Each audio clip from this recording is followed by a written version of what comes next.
السلام علیکم ورحمۃ اللہ وبرکاتہ۔ آج ہم انشاءاللہ العزیز سورۃ تکاثر جو سورۃ العصر کے پہلے ہے اس کی تفسیر انشاءاللہ لیتے ہیں۔ اعوذ باللہ من الشیطان الرجیم، بسم اللہ الرحمن الرحیم۔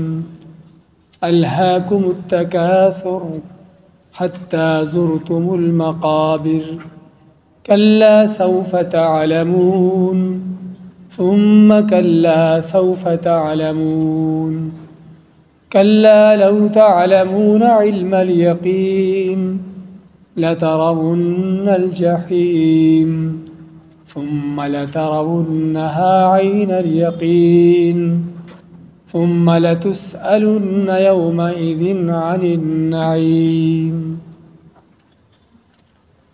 الہاکم التکاثر، الہا یلہی، کسی کو مشغول کر دینا ایسی چیز میں کہ جس سے اس سے اہم چیز سے غافل ہو جائے، اس لیے الہاکم کے معنی مشغول کیا جانا بھی کیا جاتا ہے اور اس کا معنی غافل کر دینا بھی ہے۔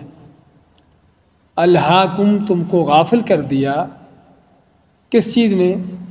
التکاثر، کثرت نے۔ وہ کثرت کیا ہے انشاءاللہ بیان کرتے ہیں۔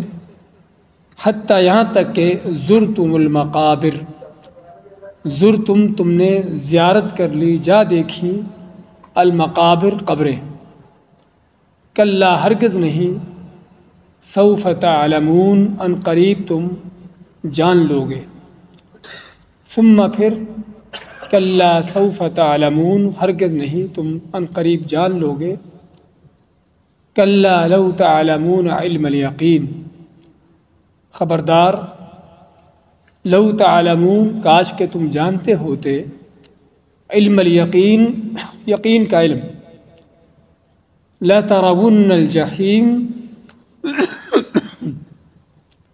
لترون، ضرور تمہیں یقیناً دیکھنا ہوگا، الجحیم، جہنم کو، ثم لترونہا، پھر تمہیں یقیناً ضرور اسے دیکھنا ہوگا، عین الیقین، یقین کی آنکھوں سے، ثم پھر لتسألن، یقیناً ضرور تم سے سوال کیا جائے گا، یومئذ، اس دن، عن النعیم، نعمتوں کے بارے میں۔